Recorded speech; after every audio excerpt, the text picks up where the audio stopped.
This is Andy with QualityStocks. Today's Monday, April 25th, 2011, and today we're going to take a look at Composite Technology Corp. This is a bulletin board listed company trading our ticker CPTCQ. As most people know, the Q stands for this being a bankruptcy play. So we're going to kick this week off with a possible dead cat bounce. I have to assume that this was the bankruptcy news.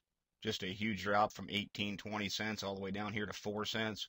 Mild up day last Thursday, so you closed up 2.5%.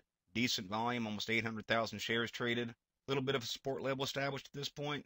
We're not going to get a ton from these indicators because this just plummeted, but I think it's a chart worth throwing on radar to see if it's going to hold a bottom support and start to make a move upward.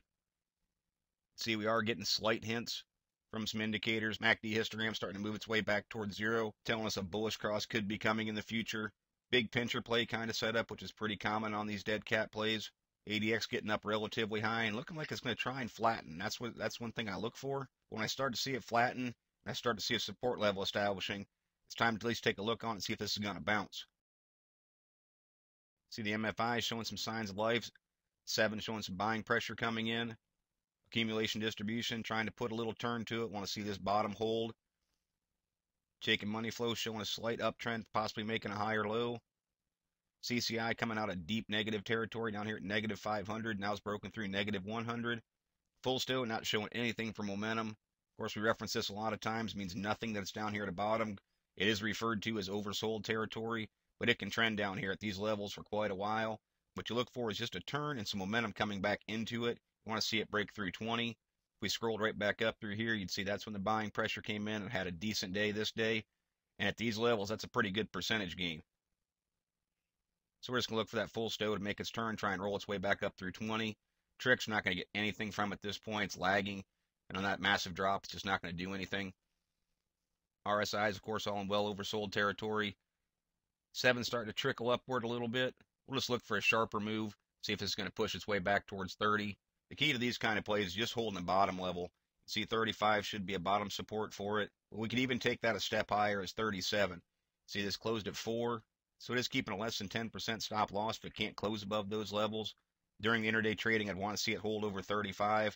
If it dipped below, I'd want to see that followed with some strong buying pressure, try and see it pull right back up. These sort of plays, there's not a ton of resistance, obviously, because the drop was so sharp, so steep. But this is going to meet some right in front of it. Not scaled in close enough. I'm assuming that's about 0.42. It'll show up a lot better on L2s. Look for it to start pushing through that level with some buying pressure. And if it can make a strong move, I'd look for resistance to pick back up again right here around this 5-cent level.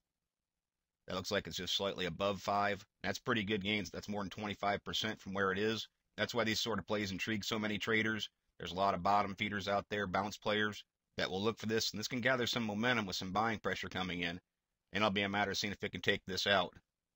Now remember, this is just a technical look at this. I know nothing fundamentally about this company.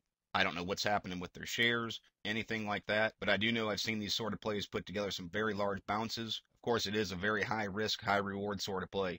This bottom falls out, it could put together another big long candle and go to a penny. Nothing is ever guaranteed, of course, but it is one to throw on a watch list to see if it's going to put together a bounce. Because just like that bottom could fall out again, this great of a drop might have been unsubstantiated. This might try and put together a recovery. So what you look for first is a bounce, and then any sort of pullback, make a higher low, and then possibly try and trend upward. But it is exclusively right now a bounce play, and that's based on holding the support, buying pressure coming in, and seeing if momentum traders hop on board. If it can make it through that level, it's not going to meet any more resistance till all the way up here, around 7 cents, which you're getting pretty close to a clean double. Of course, I wouldn't hold my breath, but the next resistance would be all the way up here around 17 cents. Wouldn't even bother identifying that at this point. The key levels right now are this bottom support and this first real resistance around a nickel. I know typically we look at these indicators and see if that's helping us make some decisions.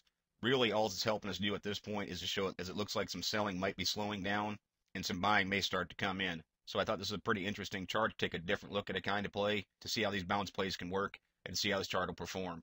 It's for these reasons this is going to be on the watch list this week, and I'll see where this goes. As always, merely my interpretation of the composite technology chart. This is Andy with QualityStocks. Thank you for watching and trade smart.